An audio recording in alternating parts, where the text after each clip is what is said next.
You're listening to the Naked Bible Podcast. To support this podcast, go to nakedbiblepodcast.com and click on the support link in the upper right-hand corner. If you're new to the podcast and Dr. Heiser's approach to the Bible, click on New Start Here at nakedbiblepodcast.com. Welcome to the Naked Bible Podcast, episode 171, our 23rd Q&A.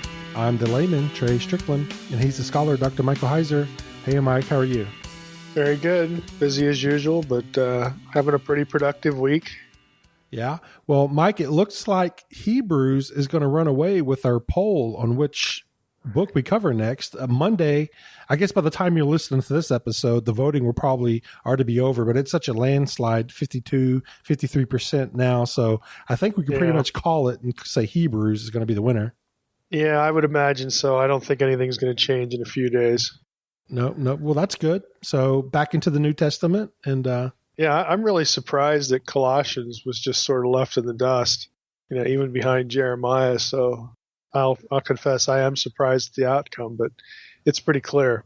Yeah, I think Colossians is who I voted for the book I voted for. Well, we didn't win, Mike. I don't know if you voted, but we didn't win. We didn't win. I didn't vote, but I was kind of hoping for Colossians. I think I could go in and just sort of set up a bot now and vote for Colossians from here over the next few days, and it's not going to make any difference. So maybe it got buried. Well, maybe next time, since Hebrews is way shorter than Ezekiel and Leviticus, maybe Colossians will have a chance for the next vote, which will be sooner rather than later. Yeah. And speaking of winners, Mike, I just wanted to remind you and everybody out there, all of our listeners, Naked Nation, that I am still the current reigning champion of Naked Bible Fantasy Football, which is what I should do is I should go in and just change the name of your team to Colossians. That would be a metaphor for the year. You're going to get buried. Don't think so. I know it's hard for you to admit that I am the champion, but only because you bring it up all the time. Well, hey, I gotta say it why it's true, right? Because you're going to be intolerable if you repeat. I can already see that coming. But my reign is just starting, so just get used to it, folks. Yeah, I hear you. So I need to change my intro so the layman champion. I might have to do that once football starts. So but, well, hope. Yeah, I only want to hear that. So speechless. I understand. Yeah. And I render people speechless and winless all the time. So it's a long season that hasn't even started yet. So. And my Cowboys are already starting off with some rough news. So I don't want to get into it right now. But it's just bad. It's disturbing. It's painful. But anyway, Mike, I want to remind everybody that next week I'm still accepting questions for the Melchizedek Q&A that we're going to be having next week. So there's still time to send me a question. I think the cutoff will be, I don't know, next week sometime, Friday maybe, or Thursday. I don't know. But if you have a question yet, just go ahead and send it in to me. We obviously can't answer everybody's questions. We're picking a handful, maybe picking some questions that we didn't cover in those 4 episodes. So we'll try to weed them out. We don't necessarily want repetition. We'll try to zero in on things that weren't covered or not covered too in much detail. Yeah, maybe add to the conversation and see if we can't find some of those. So continue to send me those questions at treystrickland@gmail.com. And I guess, Mike, we've got questions for this Q&A ready to go if you are. Sure. All right, here we go. Our first question is going to be from Ryan, and his question is, if oral traditions are the norm, why are the dates of written documents important? Couldn't the stories have been known among the people already? When Mike and others use the dates of written documents, the conclusion appears to be the biblical text comes after. Is that a conclusion about the final edited form or the whole history of the story? I realize the original oral traditions are certainly more difficult to track down, but why do scholars tend to agree on the perceived order of the stories? Doesn't evidence exist that the stories share enough differences to indicate that each people had its own background and the final result may indicate later editing? If so, how do we apply inspiration to this scenario? And are all versions inspired or only the final version we now have? Mm-hmm. Well, let me hit the last part of that first. Inspiration is really about the final form of the text.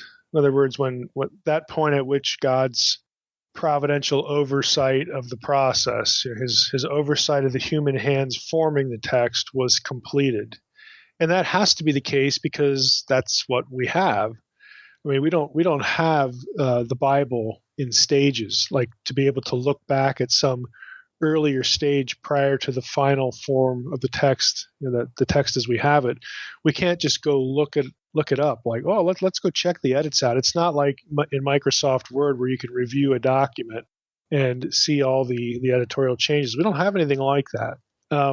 So inspiration, again, properly talked about, really refers to the final product of the providential process. So to speak of inspiration applying to text that we don't have doesn't make any sense. So that's kind of the way it has to be. Now, back to the beginning, this whole thing about oral tradition and dates of documents. If you're talking about, when Ryan mentions dates, if he's talking about the relative chronology of, say, some Mesopotamian source versus, the biblical version of some story, well, in many cases, those can be dated quite well and quite easily. So if it's a comparison between biblical material and Egyptian material or Mesopotamian material or Sumerian material, that isn't difficult to do. What we need to remember, though, is that some of that stuff, like Mesopotamian material, Mesopotamia has a long literary history. So you might have a flood story written in Sumerian that is older than the biblical material by a couple thousand years. But you could also have a flood story that's in the Mesopotamian group, the corpus there, that is contemporaneous with the biblical, the Israelite material. But yet, even though they're contemporaneous, that Mesopotamian text might actually borrow from the much earlier version of the Sumerian text. So this is where the whole dating issue gets a little fuzzy, because it's not like versions are produced that have no relationship to the earlier material when it comes to Mesopotamia. There are lots of flood stories that come from different eras of Mesopotamian history and literary output.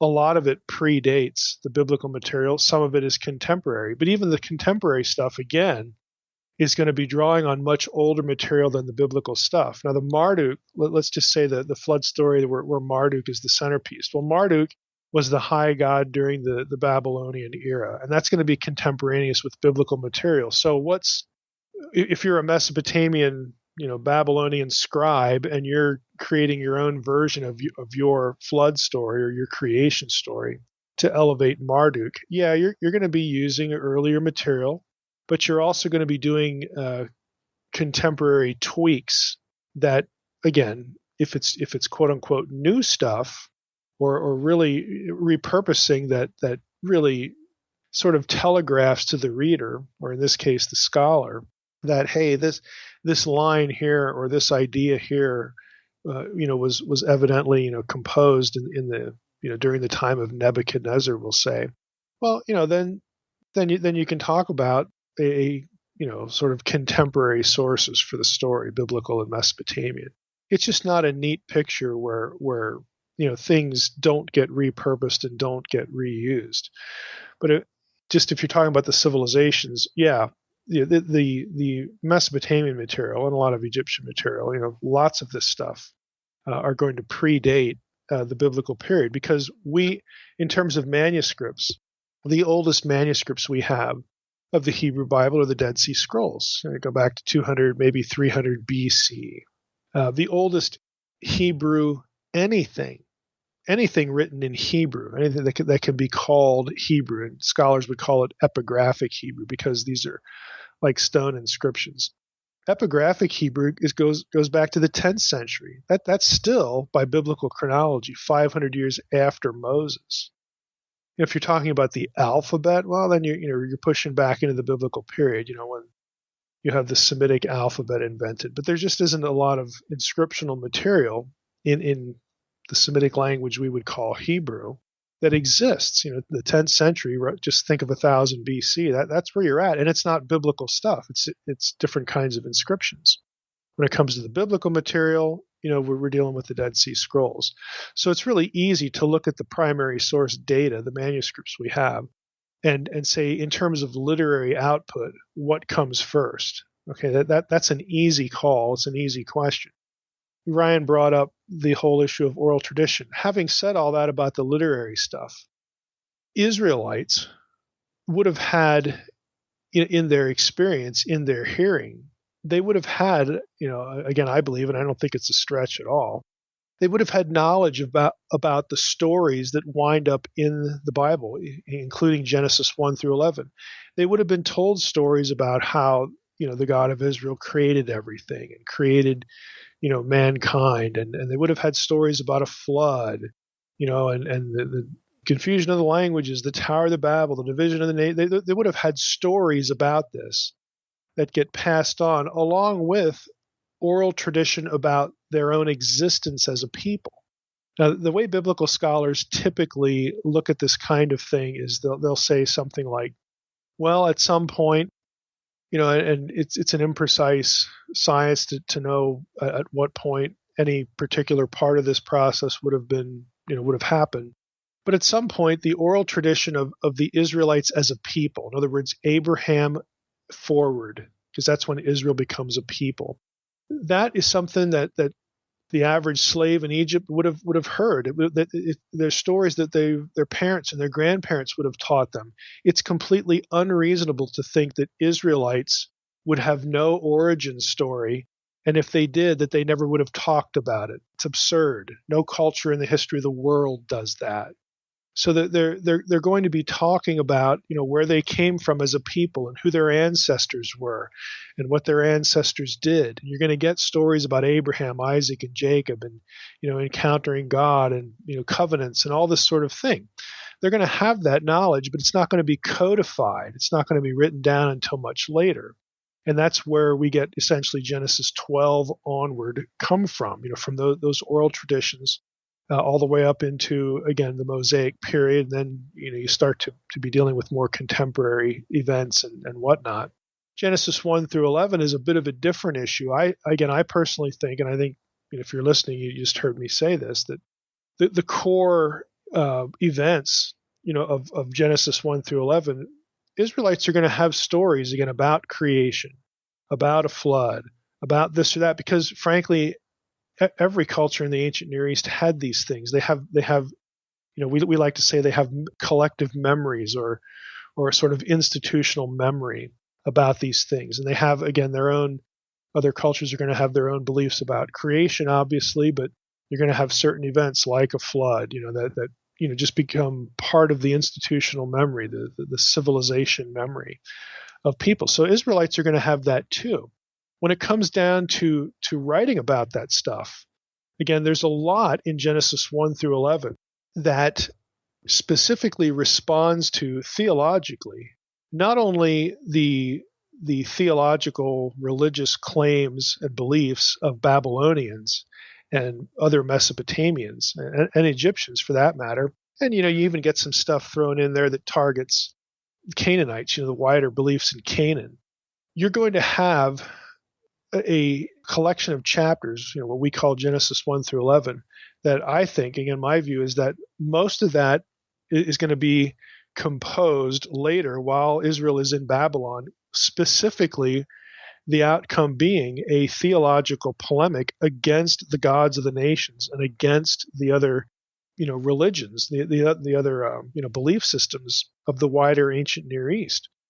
To do that, we're not just talking about, they all had similar stories and then Israel gets to sort of write their own. In Genesis 1 to 11, you have specific connections in, again, the Hebrew text of Genesis 1 through 11 into literary stuff, into the actual documents of Mesopotamia and Egypt. There are specific connection points, specific things that scribes, are trying to draw attention to and critique or attack or again, respond to in some way. But you're also going to have, some overlap because of worldview, common way of looking at the created world and life and so on and so forth. So it's going to be a mix. But the point is, Genesis 1 through 11 has some really specific literary connections. And to do that, you got to have the literature. And the only place you're going to have that, again, is you're going to be living in a place where the literature is, and it's very logical that, again, during the exile, you're going to have these texts available to you as a scribe, someone who could read the material and interact with it, as opposed to, Moses didn't drag around a portable library of clay tablets, through the desert. He didn't do that. Now you could say, well, is it conceivable that, in Egypt they would have had, some of this stuff? Sure, some of it. Sure, I think it's conceivable that they might have had exposure to, maybe the epics of Mesopotamia. We don't really know that.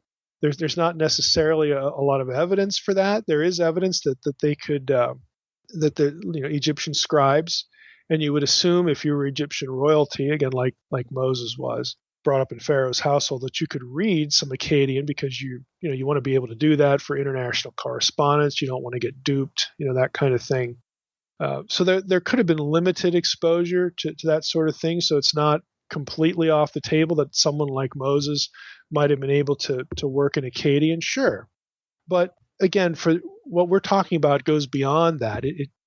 There are very specific things in Genesis 1 through 11 that, since you have somebody sitting on this side of everything and has access to these languages and these texts, can look at the whole mass and say, okay, this writer is targeting this because he lifts this line or this phrase or uses this word. He brings a Sumerian word or something into the Hebrew language here. He borrows it again to for the purpose of telling the story, to get that detail right, or whatever the reason was. There are just things like that in Genesis 1 to 11 that have a heavy component from this other material. And so that's why scholars tend to look at Genesis 1 through 11 a little differently than they look at Genesis 12 from beyond. The whole point of the larger question is, do we believe that God was capable of picking people, many of whose names we will never know, of assembling this thing we call the Bible, the Torah in this case, or even the book of Genesis, whatever? Is God capable of equipping people for this task, providentially having them do this task, putting together through a combination of sources, polemic, and oral tradition, this thing we call the Torah? Is God capable of doing that or not? Again, this is why I always say we need to let the Bible be what it is. It is a useless, counterproductive, and honestly, it makes the doctrine of inspiration vulnerable if we look at the Bible as the product of a cosmic mind dump or a paranormal event, because that is not what is reflected in the text itself. If we believe that the text is inspired, we look at the text. How was the text put together? Why do we need named authors? We don't. We need a God who is capable. We need a high view of providence. We need, again, some very simple, coherent theological ideas like this. Again, that all extend from theism, God's existence and his ability to get something done, to prompt people to do things. That's what we need. That's what Scripture is. So back to the original, the point where the question began, what about dates and all this stuff? Well, sometimes we can get a relative chronology, where that looks like odds are things happen in this order. Sometimes you can do that. Sometimes you can do it with a high level of certainty. Other times, you can't. And to be honest with you, at the end of the day, does it really matter? Well, in most cases, it really doesn't matter. And my preference is, when you in graduate school, have all these different fields of criticism. Source criticism, again, trying to chop Scripture up into the original source documents. Well, the fact of the matter is, those documents that scholars create are guesses. They're speculations. Same thing for historical criticism. What were the historical circumstances that led to all the pieces, and led to the composition of the pieces? What was going on? Where did this idea come from? What's the history of this idea? They're speculation. What's not speculation is the thing that's sitting in front of you on the table. Okay, or the manuscripts or whatever. We have manuscripts. Think of them as artifacts. They are things that exist in real time that can be looked at and handled and read and translated and so on and so forth. So my preference was always, I don't really care about spending my life on speculating how this thing in front of me came to being. Came into being. How it was put together. I don't really care. I know something happened. And a combination of all these things. What I care about is, now that I have it, now that I have this thing called, the Bible, called, the Tanakh, whatever it is, whatever portion or the whole, now that I have that in front of me, what does it mean? Okay, what does it say? What were the writers who put this thing together? What were they trying to communicate? I want to study the text as artifact, if you will, the final form of the text, because I believe that, again, God was responsible ultimately for putting this thing together. It wasn't a cosmic mind dump. He used lots of people to produce this thing. They come from a specific culture, specific time periods. There are things going on there. They may leave, clues, to chronology like that. They may not. But all I know is I have this thing in front of me now. So let's try the best that we can to read it as an ancient person would have been thinking, because an ancient person is the one who produced the thing, or the ones who produced the thing. So that's why I tend, academically, where I tended to land where I did. I wanted to be working in the final form of the text and try not to essentially spend every day speculating about where something came from. I'd rather deal with the thing that we have right here in front of us. And I don't think that it's contrary in any way to inspiration. Inspiration is a process, not an event. All right. Our next question is from Scott, a Minnesotan in China, Thailand. And his question is, in the New Testament, when Jesus enters a room and says, "Peace be with you," we know he is really speaking Aramaic and saying shalom, or the Aramaic equivalent. And then it is rendered in Greek as the gospel writers recount the event. How much of the New Testament can we think of this way? Well, I would say, to be honest, we really don't know if Jesus was speaking Aramaic. I mean, it depends on who's in the room. If Jesus walked into a room of Hellenistic Jews or a room with a mixed composition, Jews and Gentiles, he may have spoken Greek. I mean, we just don't know for sure what the scene was at any given point. Even if we have a scene in the Gospels, do we have a head count? Do we have an ethnicity count? Well, no. Sometimes we get more of an indication than others. But, I mean, Jesus is part of a multilingual culture. And in a multilingual culture like, first century Judea, we can't really assume what anyone is saying at any given point is in this or that language. We can go with the odds, so to speak. So if Jesus walked in a room full of Jews from his hometown or part of Judea dominated by a Jewish presence, well, Aramaic's a pretty good bet. But if the parameters change, it could have done something else. Incidentally, Jesus, getting off into the Aramaic thing for a little bit here, Jesus isn't recorded as using Aramaic except in only a few places. There's Mark chapter 5, there's one in Mark 7. Some of these are parallel in Matthew. There's one in Mark 15. There are people, who have studied this. Jeremias. I always get his. I don't even know if it's Jeremias or Jeremias, but I think it's Jeremias, a New Testament scholar back in the 60s, 70s, 80s. He had roughly a couple dozen Aramaic words in the Gospels in total, so that isn't a whole lot. There are still scholars today who would suspect or argue that instead of Aramaic as being the native tongue of Jesus, it might have been Mishnaic Hebrew. That's possible. For those who are interested in this, I'm going to post a few articles on this. I've collected some, and I'll pick out a few here from what I have. If you subscribe to the newsletter, again, you'll be given a link in each issue of the newsletter. At the bottom, there's a link to a protected folder where I can put articles that aren't publicly accessible, so that newsletter subscribers can at least read them. But there's one by, I'm looking at a list here, one by Stanley Porter. Did Jesus ever teach in Greek? It's from Tyndale Bulletin in 1993. Now, what Porter argues in this is, yeah, he could have taught in Greek. Porter acknowledges this is kind of a minority view. That most other scholars would sort of give Jesus fluency in Aramaic or Mishnaic Hebrew, but Porter thinks he would have been trilingual. But, he spends 30 pages, laying out his case that Jesus could have taught in Greek too. There's one by Grintz, Hebrew as the spoken and written language in the last days of the Second Temple. Another by Emerton, The Problem of Vernacular Hebrew in the 1st century AD in the language of Jesus. So these are going to get into Jesus being an Aramaic speaker, Mishnaic Hebrew speaker. Again, it's not unreasonable to think that Jesus could have been trilingual, and so we can't really assume much about Jesus walks into a room and says, okay, like which language he's using. You'd have to know about the context. If the context is like really, really, really distinctly Jewish, well, again, Aramaic could be a good bet, but if we could time travel, we might have heard Jesus speak in Hebrew, Mishnaic Hebrew.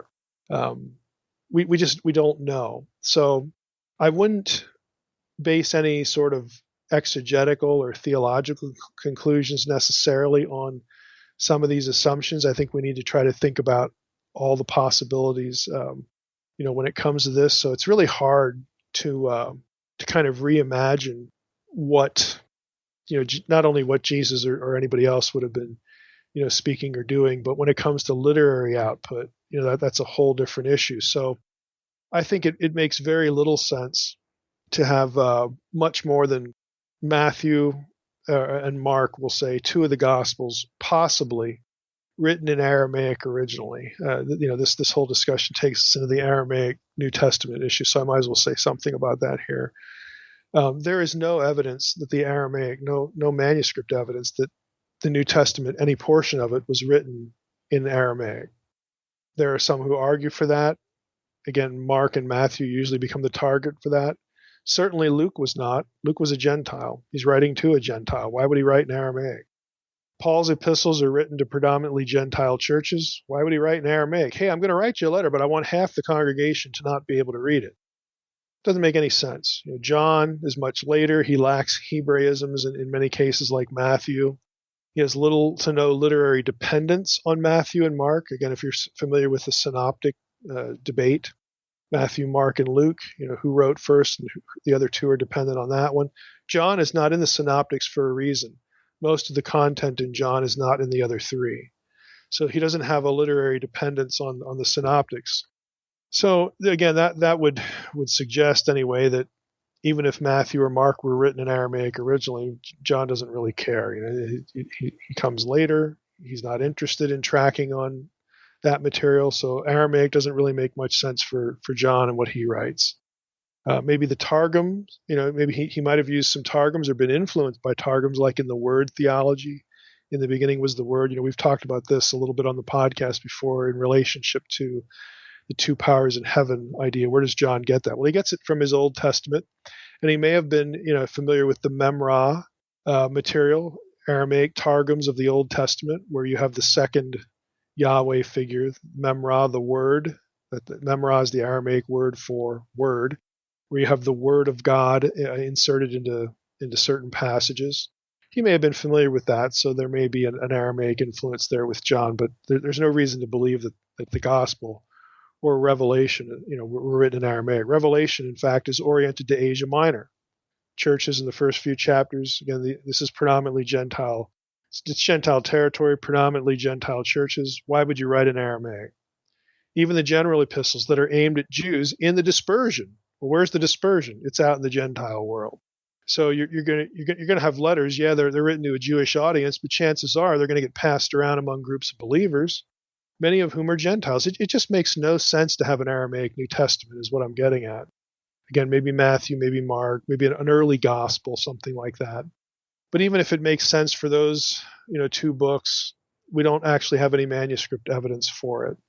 So I'm not really sure why, in my own mind, why people, and I'm not saying that this is the case, for Scott, but I've met some people, in the course of being online that, really, really care. And I think to an unusual degree about Jesus speaking in Aramaic, and the Aramaic being the language of the New Testament. I really don't see what the concern is. But again, I don't really read that in Scott's question. I think this is coming from curiosity, not some sort of ideology. But I've met people again who are in the latter camp, and it just doesn't make any sense to have an Aramaic New Testament. So I don't think we need to get hung up on at least that part of the question. Okay, Dana has a question about Numbers 4, verse 5 through 6 in the New American Standard Bible.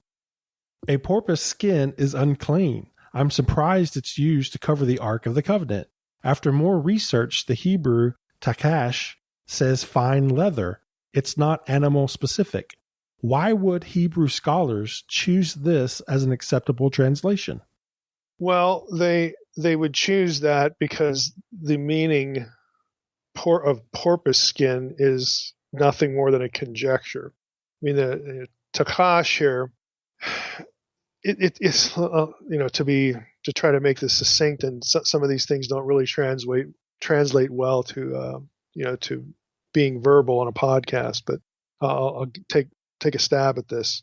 This word, this Hebrew lemma, has, for many scholars, they've argued that it has an Akkadian background and ultimately, therefore, a Sumerian background. Now, ESV renders it goat skin. Again, Dana mentioned animal skin.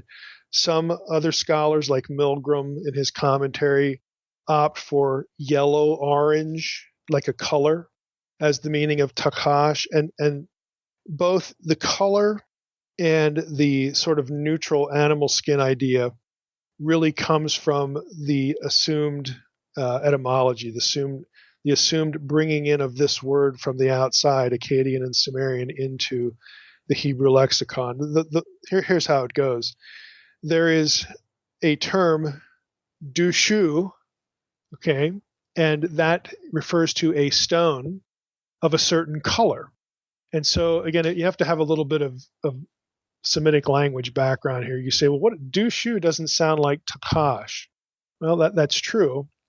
But you can have a word in one language that doesn't have all of the consonantal similarities in another language still speak of the same object. I mean, we have this today in modern languages, and it often works that way in the ancient world. Every Akkadian word, for instance, doesn't share the same consonants as every Hebrew word. Akkadian is Semitic, Hebrew is Semitic, but Akkadian's Eastern, Hebrew is Northwest Semitic. They're different. There's geography to it. There's different language groups and dialects and subgroups and all this sort of stuff. The reason why this seems like a good correlation is you have dushu, and that comes from Sumerian du-shi-ah. That is alignable to a Hurrian word, tuk-sive. So now you're getting into the takash sort of phonological neighborhood. So by virtue of Akkadian and Hurrian, this one would be like the Nuzi dialect is Hurrian. You may have heard of the Nuzi tablets when it comes to the patriarchs. Because Hurrian and Akkadian sources align these two things, dushu and tuk-sive, okay? Because they align those terms to speak of the same thing, scholars take that, they notice the correlation with the Hurrian dialect, and they say, okay, well, that sounds a lot like takash, and let's go look and see what that meant in Akkadian. And in Akkadian, it referred to a stone of a particular color. And so some scholars would argue that takash refers to the particular color that resulted from dyeing leather. There you get your animal skin idea. Dyeing leather in the culture. Now, you notice in all of that, we didn't say anything about dolphins or porpoises. I don't know of anybody who would really defend that idea, the whole porpoise skin, that it probably, I hate to put it this way, but it probably comes from older English translations or traditions about the translation. However, to be fair, Levine, I've looked this up in Levine's Numbers commentary, and he says that, quote, dolphin skins were used quite extensively in the ancient Near East and in certain cults. That's what he says. He doesn't ever say that this term means that, but he happens to discuss that at one point in his commentary. So we don't really know why porpoise skin or dolphin skin would be an acceptable translation here etymologically. Again, if you're doing the comparative Semitic vocabulary, it seems that a better option is either to translate it as the thing being dyed, i.e. the animal skin, or the color that results. And so that's where you're going to find most commentators land, again, because of Akkadian and Sumerian and the Hurrian linguistic evidence. So again, having said all of that, I can't find any passage where this lemma, takash, occurs in a description of something unclean. Takash doesn't occur in Leviticus at all, for example. So I don't really know why the unclean element is part of the conversation.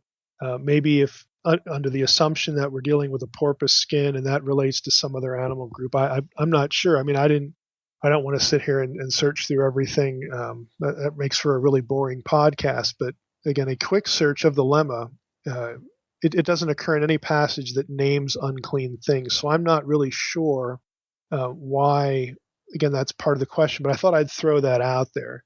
Maybe some people thought it was unclean because, again, Near Eastern cults use dolphin skins, and then they just made that correlation. Okay, well, I could see how you would get there then. But the fact of the matter is, if you actually look up this lemma's usage in the Hebrew Bible, it doesn't occur in passages that list that. I mean, maybe it has a homograph. I don't know at this point. But again, from what I do know, just fielding the question, that's how I would answer it. Marion's question is about Genesis 15, verse 16. What does it mean that in iniquity of the Amorites is not complete? What does complete mean? Is God waiting until a certain amount of time has passed, or until the iniquity has reached a point where he will no longer allow it to continue? It almost sounds as if the Amorites have the protection of the unseen realm with a prior agreement that they could sin up to a certain point in time. Yeah, I would think that's reading a lot into the last part there is reading a lot into the passage. There's certainly nothing in this passage or in any other passage that indicates that God sort of just winks at sin or apostasy or whatever, like there's a quota to fulfill before he gets angry. There's nothing like that, but I understand the trajectory though.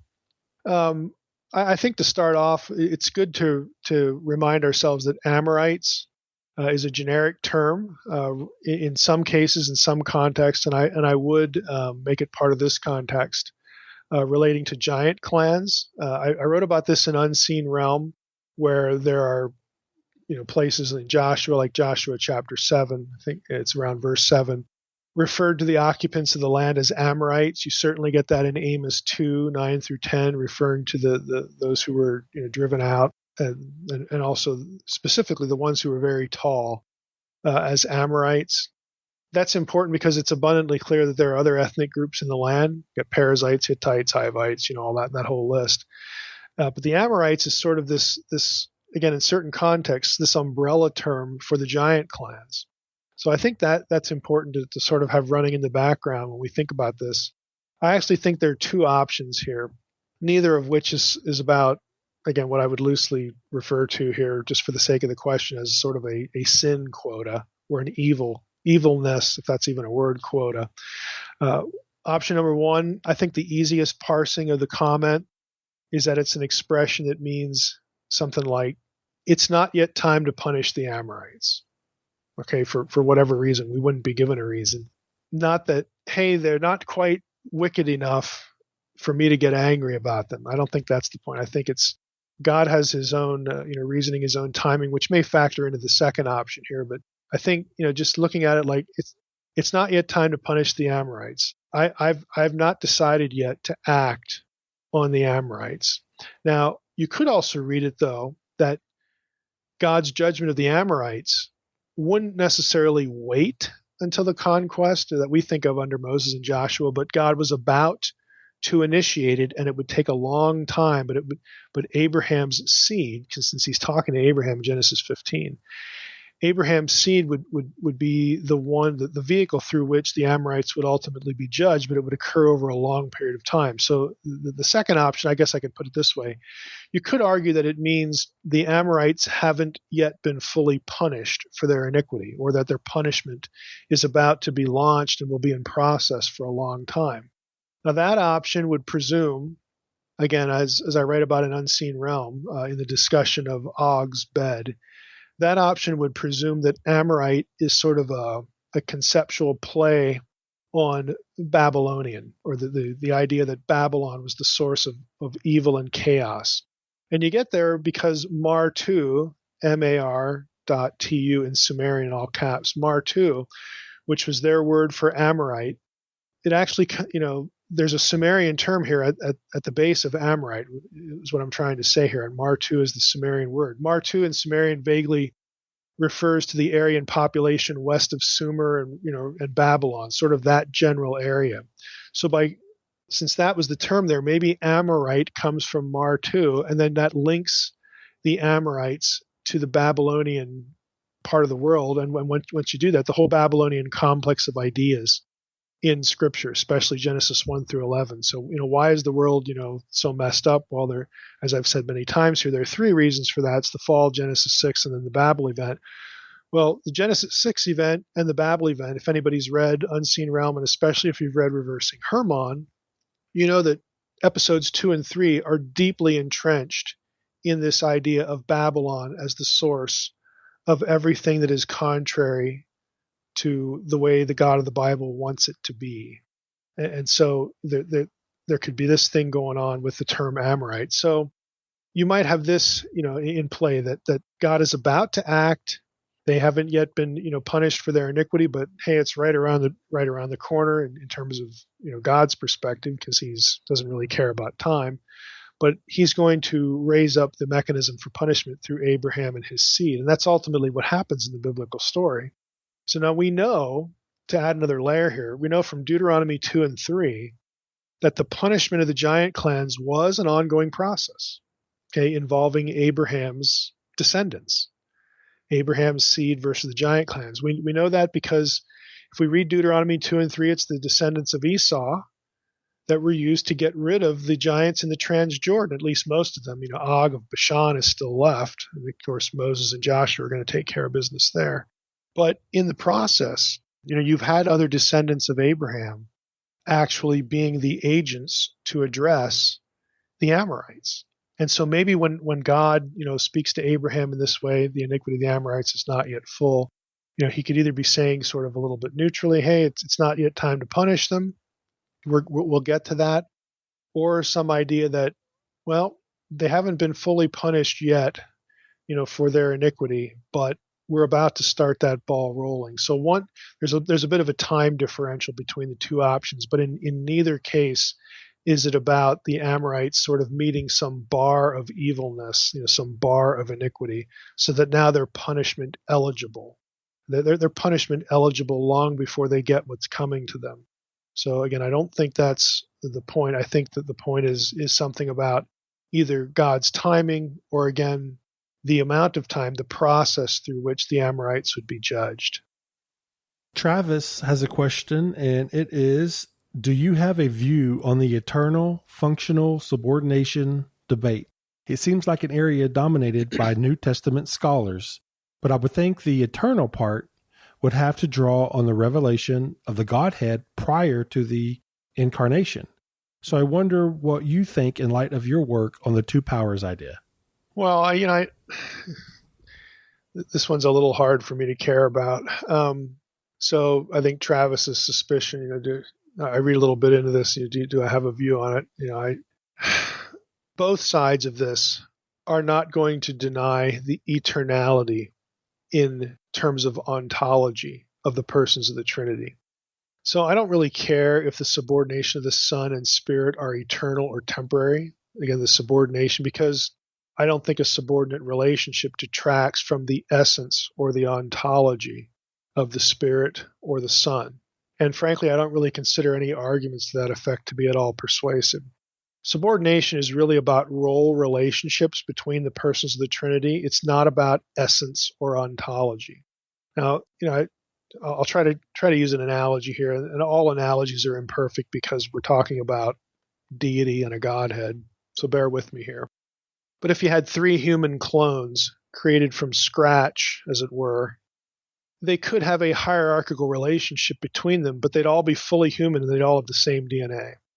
In other words, the roles that each one took wouldn't make one of them ontologically inferior to any of the other ones. And this is how I view the whole thing with the Trinity. I think there's a theological problem if you have a difference of ontology. Ontology again is what a thing is. Okay, if you had a difference of ontology between the persons, if you were talking like that, well, I have a problem with that because you can't really have degrees of deity. The persons are either the same in essence or they're not. But that's ontology. Again, subordination is really about how they relate to each other.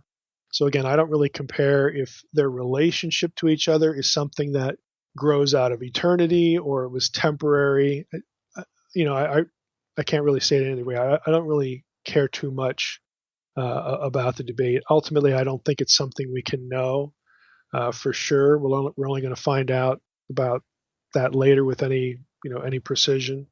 So I don't really spend a whole lot of time kind of skinning that cat, to be honest with you. Daryl from Newton, Mississippi has 2 questions, and his first one is, I heard Dr. Heiser mention that the earth was populated with other people while Adam and Eve were in the garden. Could you please elaborate on that? Well, Dr. Heiser doesn't claim that. What I claim is that this is one way that you could read certain passages in Genesis. I don't really feel compelled one way or the other. Again, it's just this or that passage could be read as evidence that there were other people besides Adam and Eve. But again, there are ways to read the same passages that would sort of get around that or explain the language. So I'm not gonna be married to the views, but we want to be honest about what the text says and how it could be read. So with that sort of setup, this gets us into, there are really 2 views of this. There's pre-Adamism, that there were humans around before Adam that were precursors, and then there's co-Adamism. There are humans alongside of Adam and Eve. Co-Adamism, I don't know, it might be easier to argue than the other one, but it's all based on circumstantial evidence anyway. Either view is circumstantial evidence, and circumstantial evidence isn't exegesis. But again, the text could be read in certain ways, and I'll try to illustrate that. So the argument for other people besides Adam and Eve, let's leave the pre and the co out as much as we can just to simplify. The argument for other people besides Adam and Eve, being part of the biblical story or part of the biblical world, let's put it that way, at the same time period of Adam and Eve, really operates on 2 trajectories. One is there are passages that suggest there were other people besides Adam, Eve, Cain, and Abel. Again, suggest is the operative word. They don't state it, but they can be read to suggest that. Now, I say Adam, Eve, Cain, and Abel because those are the only 2 children we're told that Adam and Eve had, up until, of course, Abel is murdered, then he's replaced by Seth. So we're really only told about Adam and Eve, Cain and Abel, and those 2 lineages. Okay, that's who we know about in the early chapters of Genesis. Nevertheless, we read stuff like this. Okay, here's Genesis 4:14 through 17. Again, this is the Cain and Abel story, and this is after Cain has killed Abel. We read in verse 14, "Behold," Cain is speaking to God, "Behold, you have driven me away today from the ground, and from your face I shall be hidden. I shall be a fugitive and a wanderer on the earth, and whoever finds me will kill me." Whoever finds me will kill me. Cain's expecting that somebody might find him. Well, where did they come from? Verse 15, "Then the Lord said to him, Not so. If anyone kills Cain, vengeance shall be taken on him 7-fold. And the Lord put a mark on Cain, lest any who found him," what, 1,000 years later, 500 years later, 100 years later? I mean, it seems like when God puts a mark on Cain to protect him, that the protection is needed right then. So the Lord put a mark on Cain, lest any who found him should attack him. Then Cain went away from the presence of the Lord and settled in the land of Nod, east of Eden. Cain knew his wife. Well, where'd she come from? And she conceived and bore Enoch. When he built a city, when Cain built a city, again, we read that for the sake of our discussion here as Cain. When Cain built a city, what, did he build it by himself? How could one guy build a city?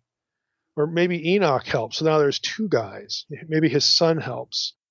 So you have two people building a city. I mean, it seems like to build a city, or even a decent sized town or a village, that you'd need help.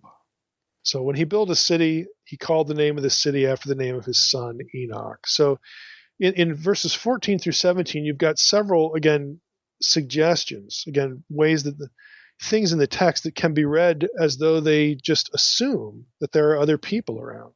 It continues. If you keep reading in Genesis 4, you hit verse 25. Okay, listen to this one. And Adam knew his wife again, and she bore a son and called his name Seth. For she said, God has appointed for me another offspring instead of Abel, for Cain killed him. Verse 26. So to Seth also a son was born, and he called his name Enosh. So now who do we have? We've got Adam, Eve, we've got Cain, we've got Seth replacing Abel, and Seth has a son, Enosh. So we've got 5 people. So at that time, ESV has, people began to call upon the name of the Lord.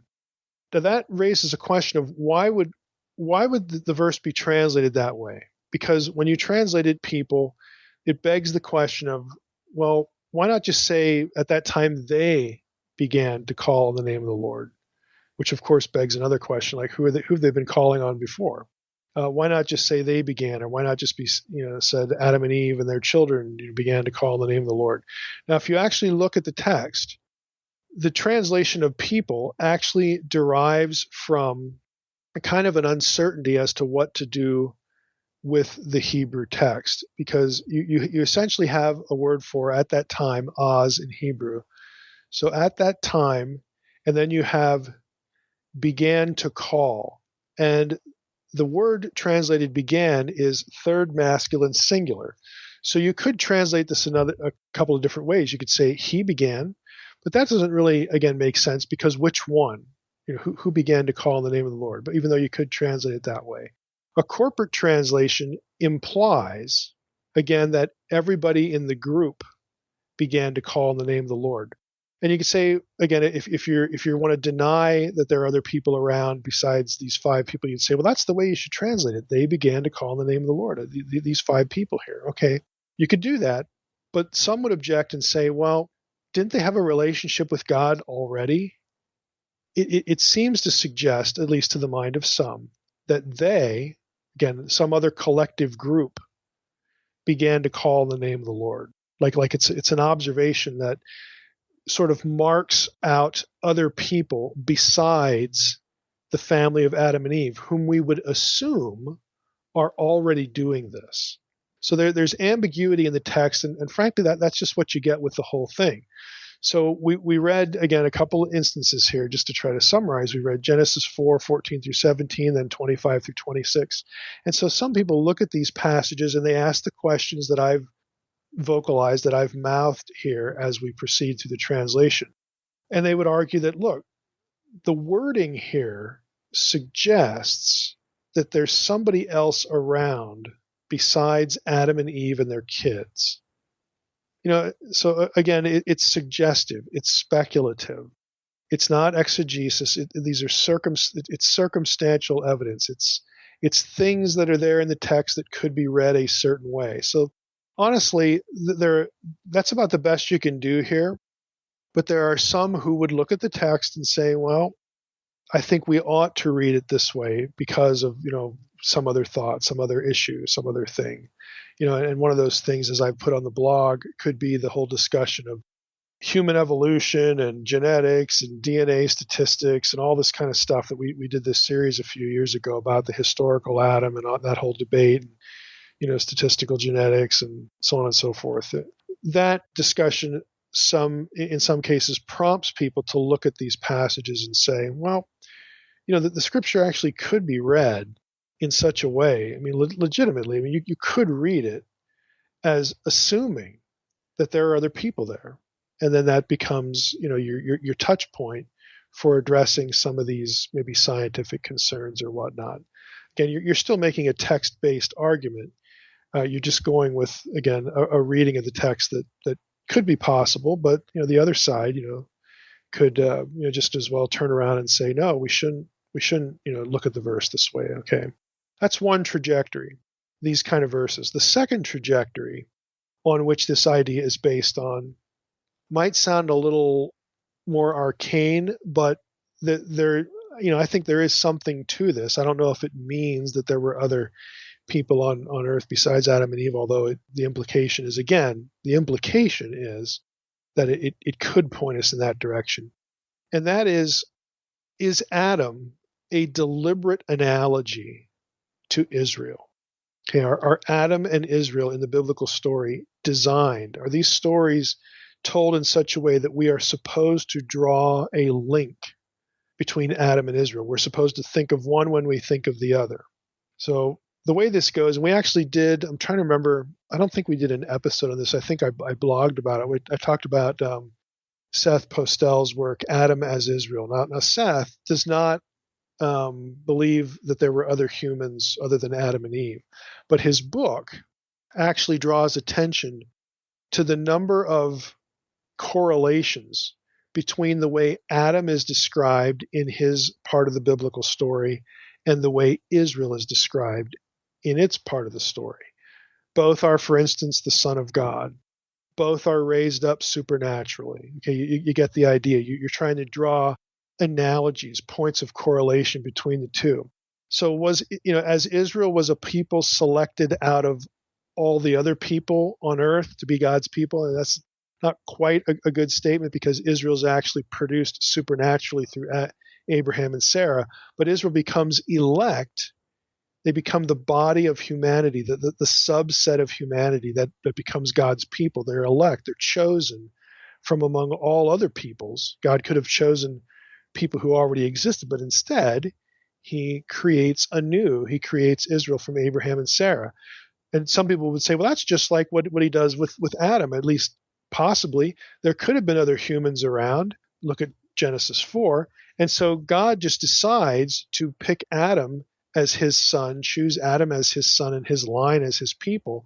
And then that line, of course, becomes part of the people he would select later. There's a lineage that leads to Abraham. And of course, Abraham is the progenitor of Israel. So as Israel was a people selected out of all other people on earth to be God's people, is it the same with Adam? Is he selected out of a larger group? Again, there are people who make literary cases, and good ones. I mean, these are good text-based cases for conceptual and literary links between the portraits of Adam and Israel. And so the question becomes, the second trajectory is, well, if that's the case, if we're supposed to think of one and then think of the other, and if we really kind of press the analogy that there were other humans around, certainly when Israel was created, could we presume the same thing of Adam, that there were other humans around? And so God picks Adam, and then the biblical story becomes about this one person and his wife and their children. Again, who knows? These are arguments by circumstantial evidence and suggestion. It's not that you could do exegesis and really, build a very strong argument for that idea and that cancels out the other ones. You can't really do that. But again, to be fair, there are things in the text that if you approach them a certain way, you could come out with this view. Timothy's second question and the last question of the episode is, can you explain 1 Timothy 2, verse 10 through 15? No, not in a Q&A. This whole passage, this is about women, not teaching and being silent and, in church. This is, of course, the passage is related to the larger women in ministry, women in the church issue.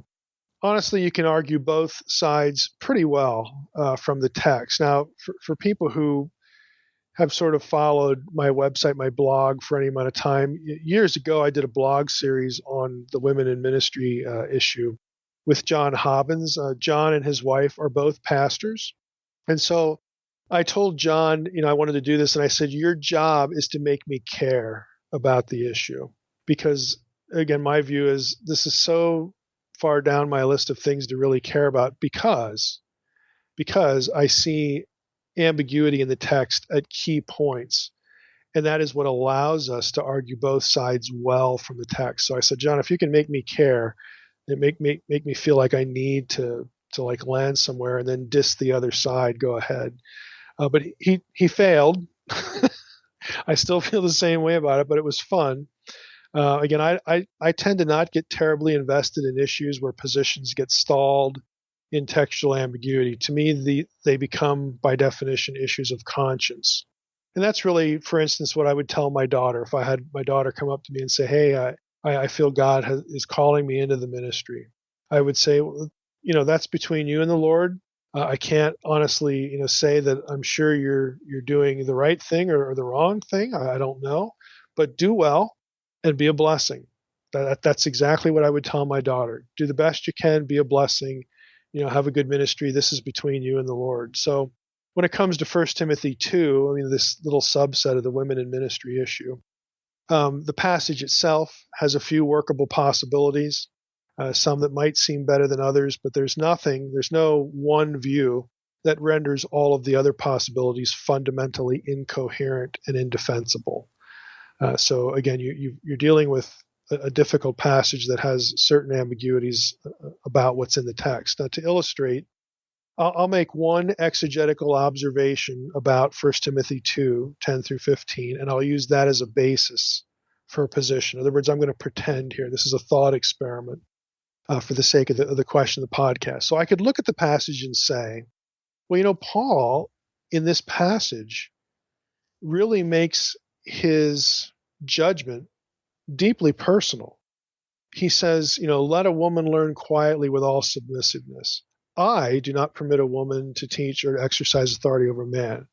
Rather, she's to remain quiet. For Adam was first formed, then Eve. Adam was not deceived, but the woman was deceived and became a transgressor. If we go back into the passage, again, just looking at that, it looks like, when he says, I do not permit, it looks like Paul is making a personal argument. And the exegetical point is that, Paul uses the first person. I wouldn't do X, Y, or Z. And I could interpret that and say, well, that means his advice may be just that, a personal preference based on the rationale that he gives about Genesis. But, Paul conveniently leaves out that the man sinned willfully. He's concerned that the woman, was deceived and not the man. But what he leaves out the fact that Adam sinned with a high hand, so to speak. He sinned with full knowledge. So if Paul's point is that women shouldn't teach because they fall victim to false teaching more than men, why not flip it around and say men are more dangerous to have as teachers because they can turn around and deceive people deliberately? Well, he doesn't do that. The fact that Paul leaves something so obvious out of the discussion suggests to me that this is a personal preference born of some situation that influenced his thinking, or perhaps it's the familiar model of Judaism. He was a Pharisee and all that. At any rate, I could argue that the passage can be read as 1 Corinthians 7, for example, is read, where Paul just tells people where he's at. Hey, I wish that you were all like me, or I'm going to give my judgment on this.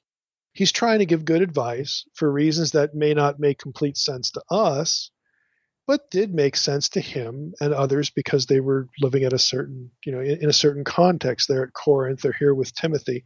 We may not be aware of every reason that prompted Paul to say what he said, but my exegetical observation is here. He uses the first person, which means he's giving personal advice.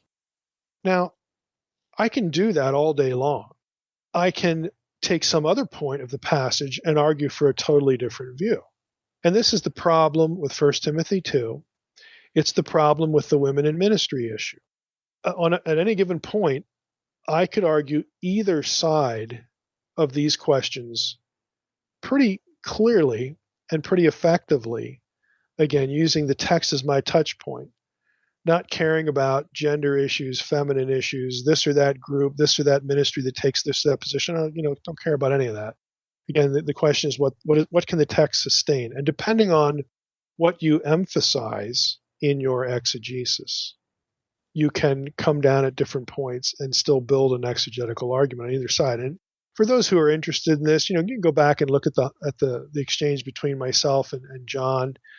Again, his job was not to convert me. His job was to make me care enough about taking a position.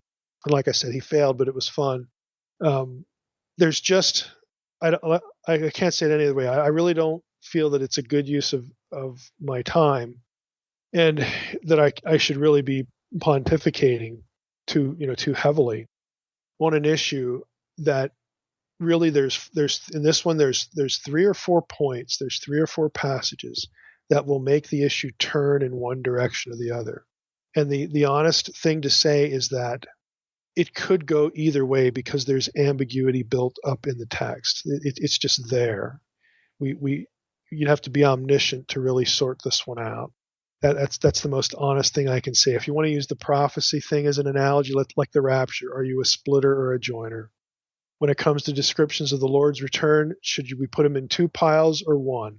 You put them in 2 piles, you have a rapture and a second coming. You put them in 1, you got 1 event.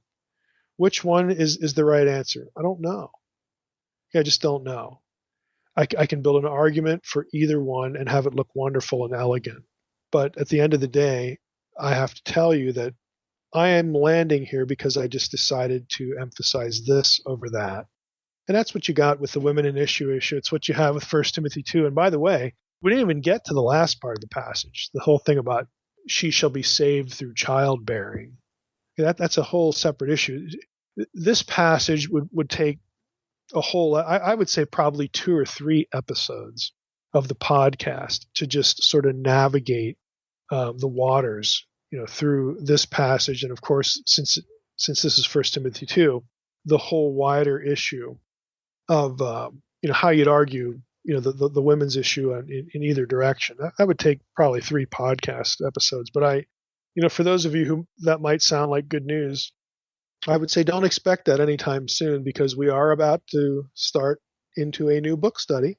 And again, I care about that, honestly, the book study, more than I care about, this issue. At least that's where I'm at right now. All right, Mike. Well, that's it. Maybe in the future, 1 Timothy will come up as a voting option where we can devote some time on that, huh? No? Yeah, or we could just leave it off the list, right? Okay. We can make sure that never gets on. There you go. And in fact, what is it? If we covered all the books, it would take us, 60-something years. So right. Expect it within the next century, I guess. Yeah. But who knows? Who knows? All right, Mike. Well, just like that, we can end it. Just want to thank you again for answering our questions. And I want to thank everybody else for listening to the Naked Bible Podcast. God bless. Thanks for listening to the Naked Bible Podcast. To support this podcast, visit www.nakedbibleblog.com. To learn more about Dr. Heiser's other websites and blogs, go to www.drmsh.com.